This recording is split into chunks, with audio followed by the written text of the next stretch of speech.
Hey guys, it's Crystal from livingwithgastroparesis.com, and it's time for another FAQ Friday.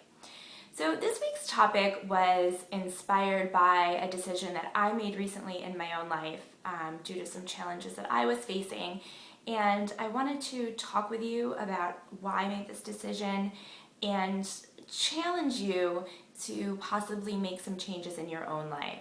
And the topic for the week is really self-care and putting yourself first and respecting your own limitations and making your gastroparesis management a priority, and not just a priority, but one of your top priorities. And this is something that I talk about in my group classes. This was actually included in last week's group class for the group that's going on right now. And the feedback that I got from other people was that, it's just as difficult for them as it is for me, and particularly this decision that I made. So let's talk about that first. Let's lay that out there, and then I want to jump into why self-care is so important and why I made such a difficult and rather significant change in my life, and then we'll tackle some of the ways that you can possibly start addressing similar issues in your own life. So I decided just recently that I was no longer going to do one-on-one health counseling by telephone with people with gastroparesis, or anybody for that matter. All my clients have gastroparesis, so I just had decided that in order for me to take proper care of myself, that was something that I needed to get away from. So when I commit to somebody, when somebody invests in a program with me, I'm completely 100% invested in them as well. So I found myself really taking on a lot of other people's stress and anxiety, and it started to stress me out, and from a time perspective, and I found myself actually not having the time for things that I know make my symptom management more effective. So things like walking. I walk a lot and I need to have the time to do that. Things like yoga and meditation. Even just some downtime to not be thinking about gastroparesis. I encourage people to do something besides think about the gastroparesis. Give your mind a break. In my own life, I'm able to do that. In terms of my own gastroparesis, I've gotten to the point where I can go and do things and not think about it. I also, I'm not constantly researching on the internet anymore. That was me the first few years of my diagnosis. It's like thinking that eventually I'm going to find that magical website that's going to have all of the answers and the magic cure. So I'm not constantly researching on the internet. I'm not on the chat, the chat boards or the message boards. I am at a point in my own life where I have my management plan, I follow my management plan, and I have a life outside of gastroparesis, and I think that's extremely important to living well with gastroparesis. That is extremely important to your quality of life. What was happening, though, is that I was so involved with my one-on-one clients, and I had, between the people in my group programs, whom I'm also very involved with through their message boards, and then my one-on-one clients, I was constantly thinking about gastroparesis and constantly inundated with gastroparesis. I mean, from the time I wake up in the morning until the time I go to bed at night, because there are so many emails to answer and, so many people to get to and to help, and, not even counting the people who just email me, whom, I haven't met or worked with or talked to. It really got to a point where I realized it was time to walk my talk and to practice what I preach and whatever, other cliches you want to put in there. It really came down to, for me, if I was going to put myself first, like I encourage all of you to do, if I was going to prioritize my own self-care, if I was going to acknowledge and respect my own limitations, I had to make the decision to step away from doing the one-on-one telephone counseling. And so I did. And I sent an email to all of my fantastic clients letting them know that this was something I wasn't going to be offering anymore. And the feedback I got was incredibly supportive. And I think a lot of us are afraid to make these kinds of decisions. We're afraid that we're going to let somebody down, or that people aren't going to understand, or that people aren't going to like us anymore. I think especially those of us, the type A personality who want to do everything right and take care of everybody else. And I think there's so many things that we could tease apart here, but it was reassuring for me, and I'm happy to share with you that the feedback that I got from my clients who, have come to rely on me in some respect, was positive and was supportive. And so that was a really important decision that I made. And in making that decision, I realized that this was something I could share with you and hopefully model for you.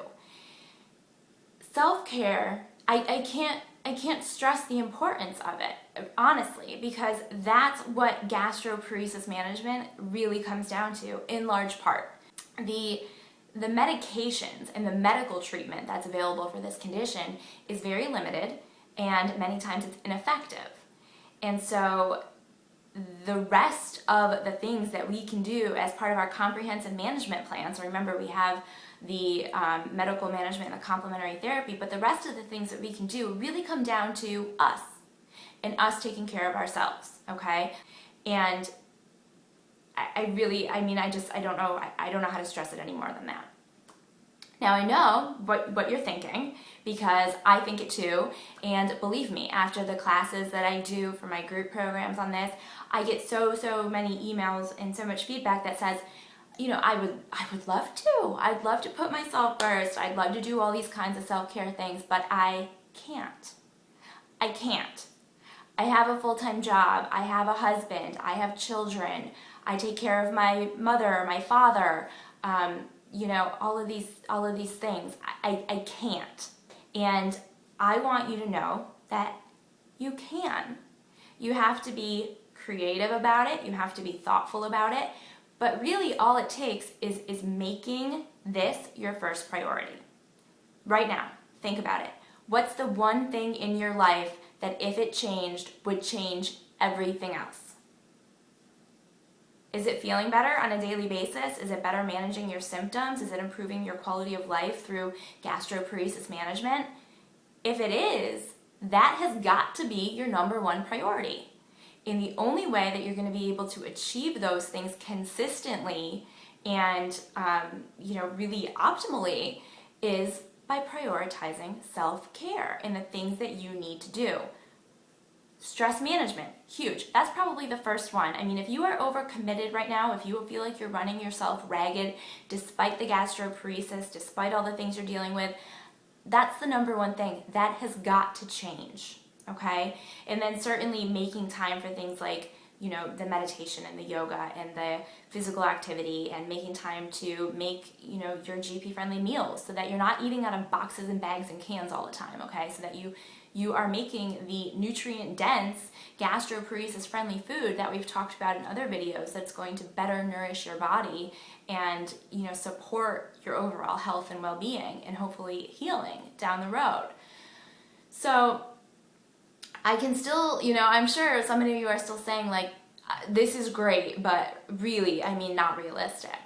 You do not have to make a huge change like I made. You don't have to cut out an entire part of, your career or your job description.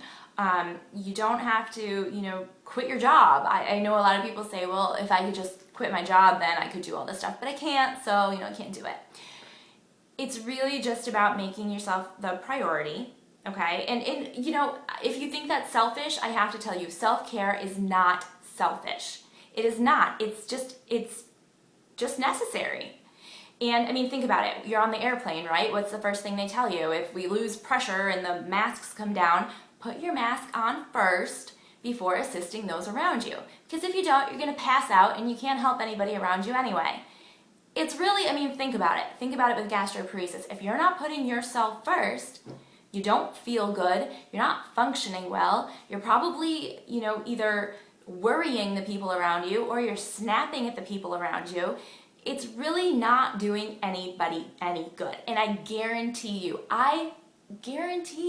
that if you asked those people around you who are also being affected by your experience with gastroparesis, if they would rather you take some extra time out for yourself, or they would rather you delegate some of the responsibilities to them so that you can better practice self-care with the intention or the result being that you will feel better, I pretty much can guarantee you that in the vast majority of cases, they're gonna say, yes, please.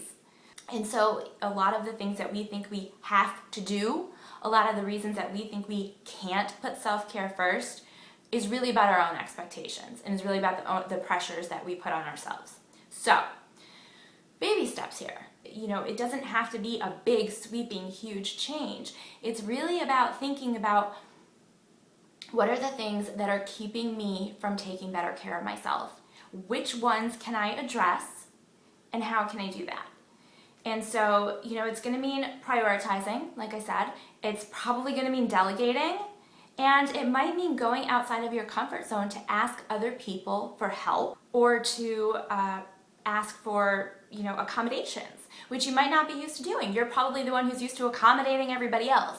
It's time to put yourself first. And so that's what I did. That's the decision that I made. It was a hard decision. It's hard to say no to people. So that's what I want you to practice. Practice saying no in situations where saying yes would compromise your ability to take care of yourself, to manage your gastroparesis symptoms. And, the more you can get comfortable with this, the more you can start to put yourself first. I guarantee you, the more you do that, the better managed your symptoms will be. And so I hope that this inspires you to at least start thinking about this and to start thinking about it from the perspective that it's not impossible. It just really takes a shift in your perspective and, maybe a shift in your priorities. But it will make a difference, and it is worth it. And this is something, especially with the holidays coming up, this is going to be huge. This is something we are talking about in my holiday program, which starts on November 22nd. More than one of our podcasts are going to be about other people's expectations of us, our expectations, and how we address those at the holidays without compromising our self-care, and how to get through the holidays and still practice proper self-care and manage our symptoms along the way. So if this is something you think you're going to have particular trouble with during the holidays, then I absolutely invite you to join us in the holiday program. But, all year long, self-care has got to become one of your top priorities. So hopefully this was helpful. If you liked it, please click the like button, share it. Now, if you don't want to miss anything, if you don't want to miss any videos or free recipes or tips or updates, you definitely don't want to miss the announcement of my new book, Living Well with Gastroparesis. That is coming out soon, and the demand is really high. So if you want to get that ASAP and you want to get all this other stuff, definitely sign up for my mailing list. When you sign up, you'll also get a link to a special video, not here on YouTube, to help you better understand gastroparesis and to help you kind of understand how it's best managed. You'll also get a little bit of a savings on the Eating for Gastroparesis ebook. If you haven't bought that yet, you'll get a special coupon code. So make sure you sign up. You can do that by going to livingwithgastroparesis.com, or even easier, you can just text gastroparesis to 22828 from your cell phone, and you'll get signed up that way. Super simple. So thank you so much for joining me, and I will see you next week for another FAQ Friday.